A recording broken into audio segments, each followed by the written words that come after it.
After Ryan and Lisa came back for the birth of their baby, my mother-in-law coldly told me to leave. She said her oldest son and his wife would arrive in 5 days and that I should go. I was shocked and confused. "Leave?" I asked. "Yes, we don't need you to act like a mother here anymore. You're not needed. Ryan and his family will stay here. Please leave by tomorrow," she said. I always felt like I wasn't really part of the family since I married. Being treated as less than a wife, I never thought they would ask me to leave. She called me a failure for not being able to have children and told me I should be thankful for what I had. She hinted that seeing my husband was also fed up with me. I'm Patricia Crone. After hearing this, I realized there was no need to pretend everything was okay with my husband if this was all planned without him. My mother-in-law started this, but I don't care about what happens to the house anymore. I hope they realize what they've ignored for so long. I'm 48, living with my husband and his mother near a train station, which makes it easy to get to the city center. My husband, Sean, who is 6 years older and has been promoted recently, wanted a big apartment despite the high rent. Sean, who I met through a friend and married after 3 years despite my inability to have children, has always been kind. He has a son, Ryan, from his previous marriage. Sean asked me to live with his family and son, even though it was a big ask for someone who's never been married before. He said he'd make me happy and not let me suffer. My husband thought we should move to a big apartment where I could have my own space. Ryan, who is turning 8, wouldn't need much looking after because my mother-in-law was there to help. After splitting from his first wife, my husband's parents helped him with taking care of Ryan at their place. Sadly, Sean's dad died in an accident a few years later, and his mom started looking after Ryan full-time. Ryan was shy and didn't look at me much at first, but I thought it was just because he was getting older and maybe felt awkward. I was happy as long as they let me be part of their family. My mother-in-law seemed nice and polite when we first met, right after I got engaged to Sean. She acted so friendly I thought we'd get along well living together. She said she'd keep making meals and Sean often came home late, so it was fine if we didn't eat together. She told me to handle cleaning and laundry, hoping we'd work well together. After we married, I cut down my hours at the pharmacy so I could share in the household chores. I started work late, not getting home until around 9:00 p.m., but dinner was always ready. However, I usually ate alone since my mother-in-law and Ryan had their dinner earlier. Even though I was married, I sometimes wondered if that was all there was to it. But I accepted that this was just how our family worked. It became clear my mother-in-law didn't really like me or see me as part of the family. I tried to connect with Ryan, asking about his school events, hoping we could all go together. But when Ryan hesitated, my mother-in-law quickly said it would just be her and Sean, not me. I thought she was trying to be nice at first, but I was wrong. "I can take the day off work so we can all go together," I suggested. But she said there was no need because she and Sean had always been the ones to go with Ryan. I was really surprised. When I talked to my husband about it, he said his mom was very attached to Ryan and might think I was trying to take him away.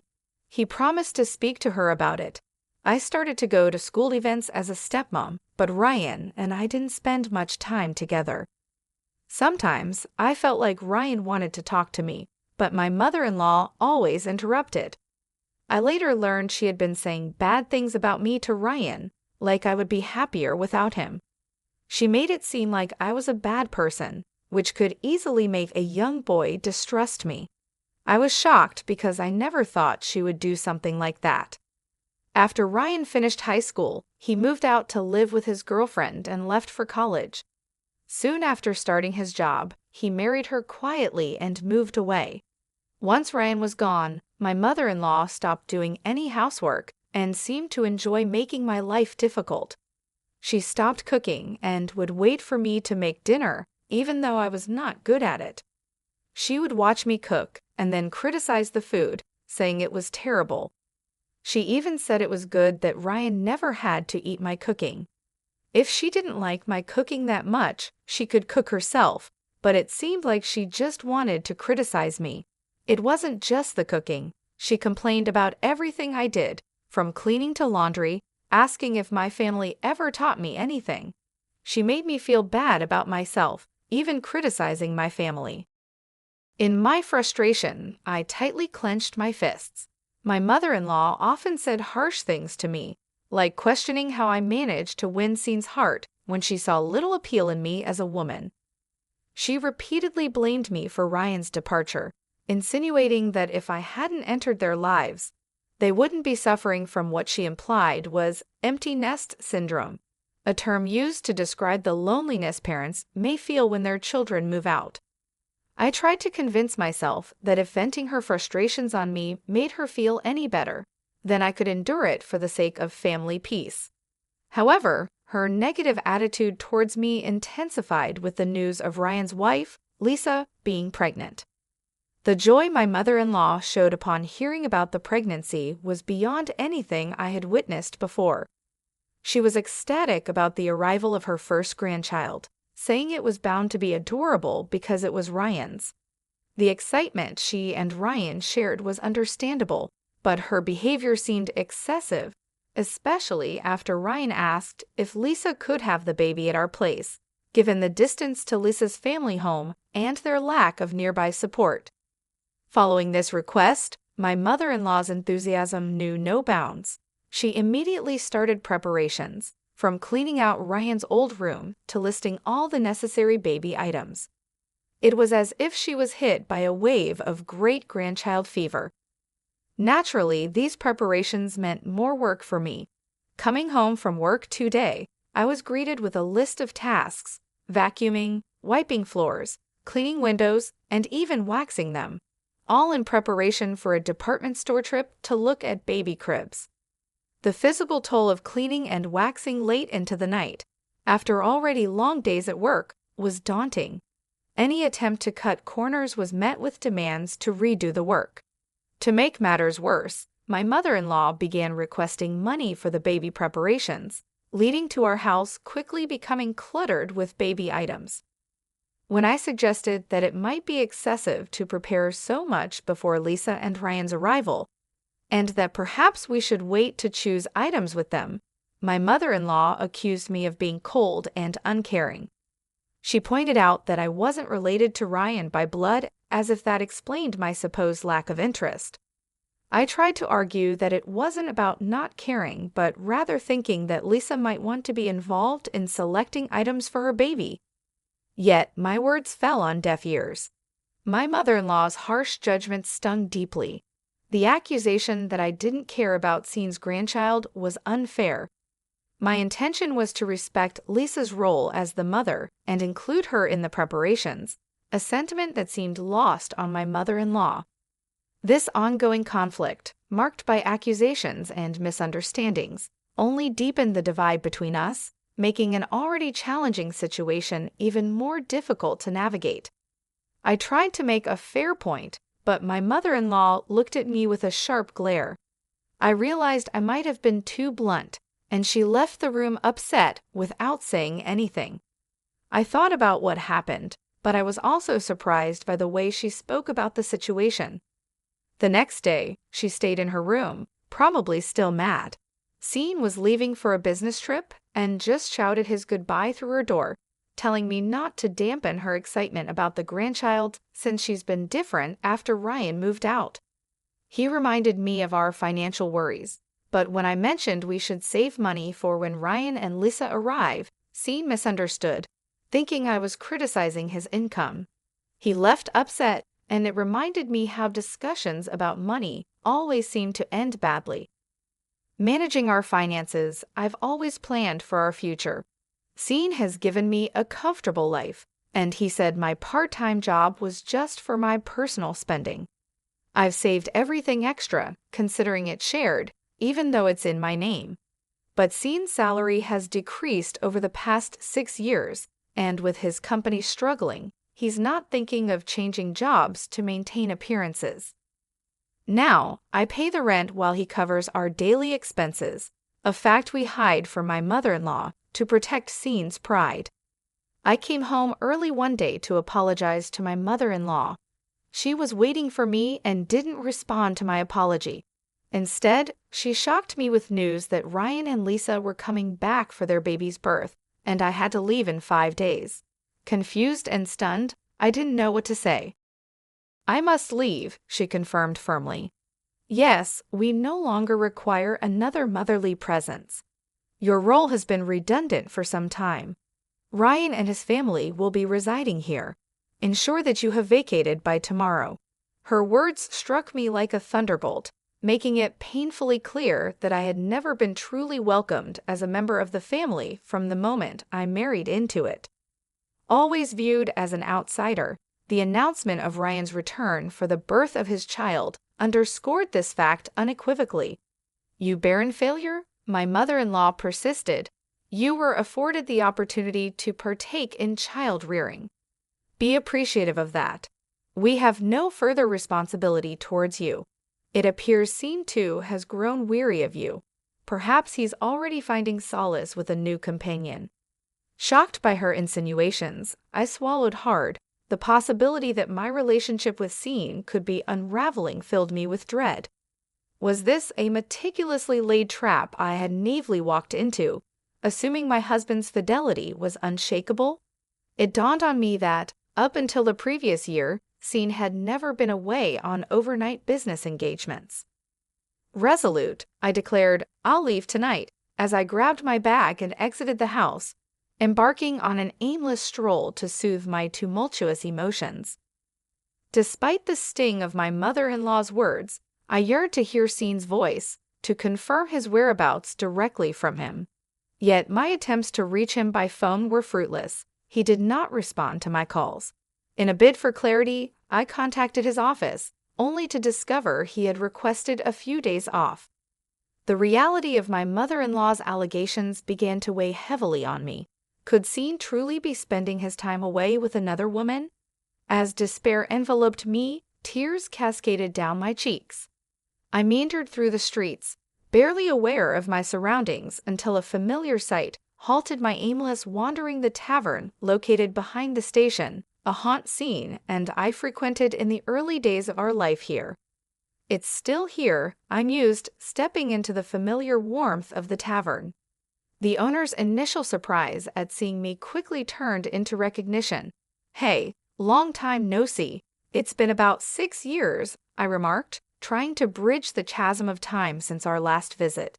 "Yes, it's been quite a while. I remember you," he responded, his acknowledgement bringing a small smile to my face amid the swirling chaos of my thoughts. Seeking a slice of normalcy, I requested, "Could I have a beer and a mixed plate of grilled chicken, please?" The tavern owner, a man of few words, nodded in agreement. In that moment, amidst the turmoil of my personal life, the simple act of ordering a meal I once enjoyed with Scene offered a fleeting respite, a brief escape from the harsh reality waiting for me outside the tavern's comforting confines. As I sat in the dimly lit tavern, the cold beer and the aroma of grilled chicken offered a brief respite from the turmoil that had engulfed my life. Glancing at my phone, the screensaver, a photo of us smiling during Ryan's 16th birthday celebration, reminded me of better times. Dressed sharply in the suit we had chosen together, we looked like a close-knit family.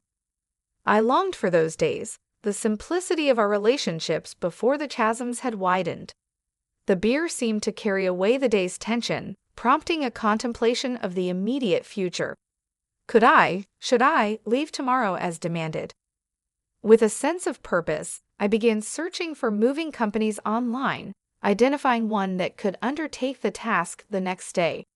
My thoughts drifted to practicalities, leading me to also look up companies that bought unwanted items, bookmarking 2 possibilities.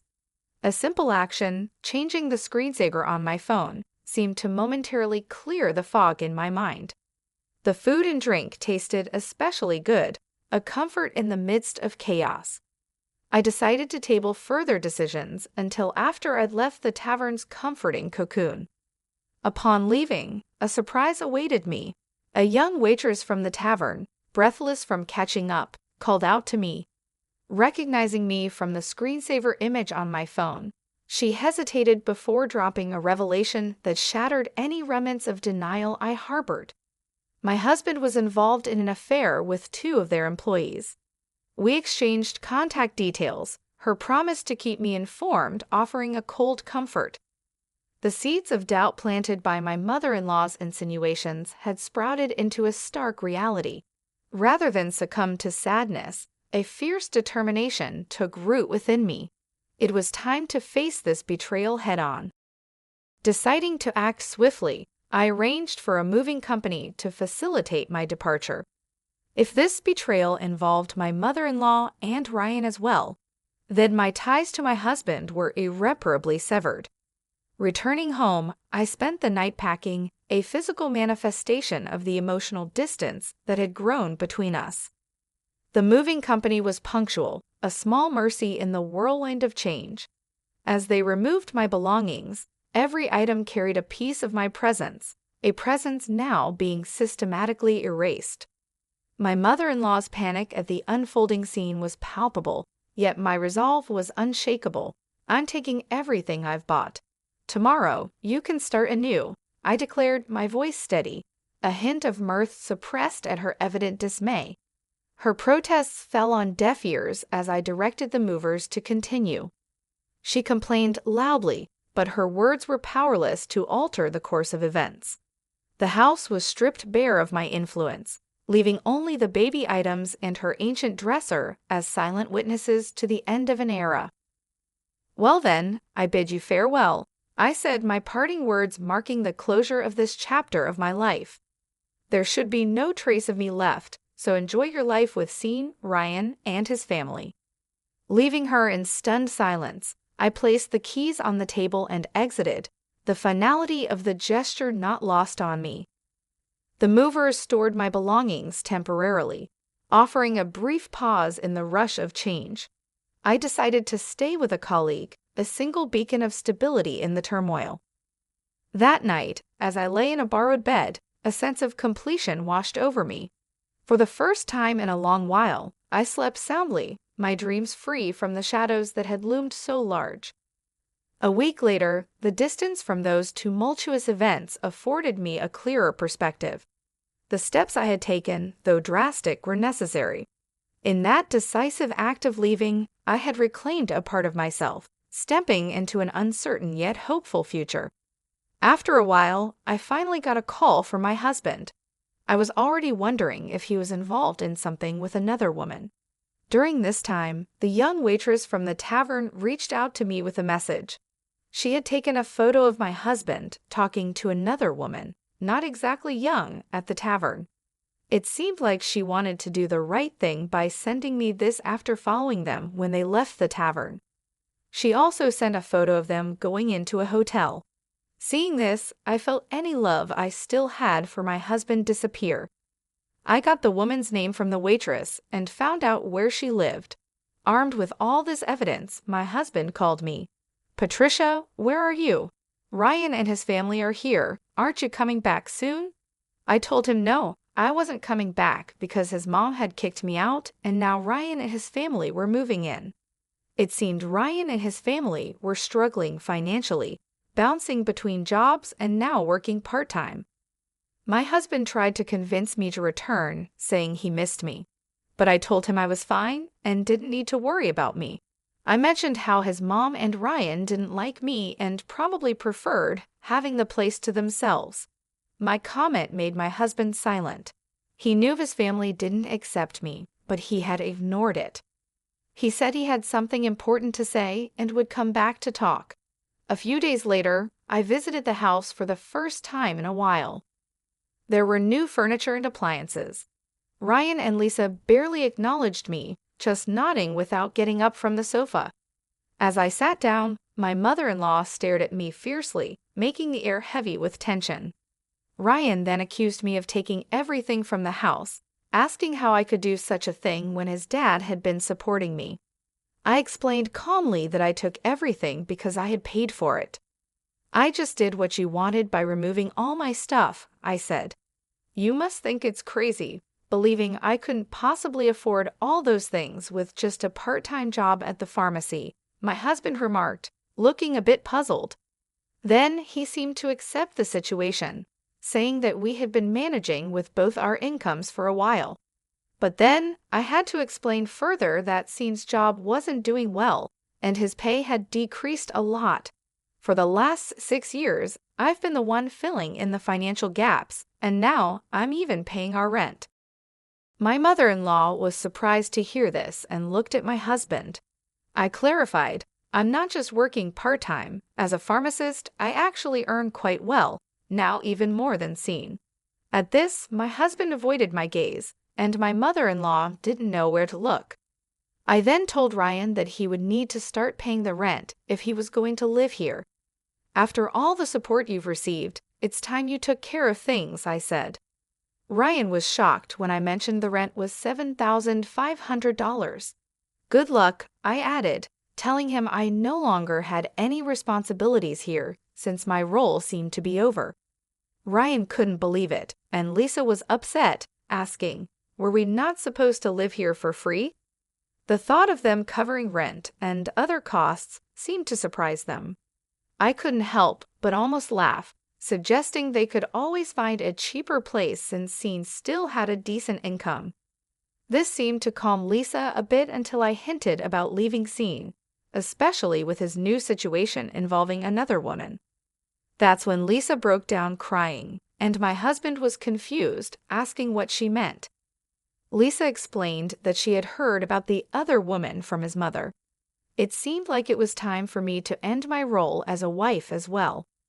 My husband seemed to think there was no proof of his affair, unaware that I knew more than he thought, and it hadn't even been 7 days since the whole situation blew up. I decided to leave the house. Mentioning Sandra's name made my husband realize I knew everything. He looked defeated, understanding this wasn't the right time for a divorce discussion. I'll be leaving now. If you want to talk, use a lawyer, I said. My husband, Scene, and Ryan didn't say anything as I got up to leave. My mother-in-law stood up too, angrily blaming me for everything wrong in the house. I responded, frustrated, reminding her that she was the one who told me to leave and mentioned Scene's affair. She had been meddling too much. I wished I had been firmer about my relationship with Ryan, not letting her get in the way. Ryan has nothing to do with this. Scene, you should be there for him, she said, confusingly trying to shift blame. If she hadn't brought Ryan back or hinted at Scene's affair, I would still be supporting Scene and this house. It was always her causing trouble. As I left the room, my mother-in-law was silent and shaking with anger. After that, Scene agreed to the divorce without much resistance. The evidence of his affair was undeniable. They soon started moving out, and Ryan and Lisa returned to their own place, leaving my mother-in-law alone. Scene thought about remarrying, but Sandra, his new partner, was upset about the alimony and didn't want to live with his mother. There were talks of placing my mother-in-law in a care facility, which felt sad considering everything she did for her family. It seemed like everyone was ready to move on without her. After everything that happened, Ryan sent me an apology letter acknowledging the situation. In his letter, Ryan shared how he wished he had been pampered more as a kid. He said he couldn't talk to me because his grandma didn't like it, and he was really happy when I came to his school events. It made me think that maybe I should have tried harder to connect with him. Perhaps then our relationship could have been better. Even though we're not close anymore, I still hope Ryan finds happiness. I'm back working as a pharmacist and found a new apartment near my job. I didn't feel right keeping the furniture and stuff I took from the house, so I had a junk removal service take it all away. Life is much nicer without my mother-in-law causing trouble. For now, I just want to focus on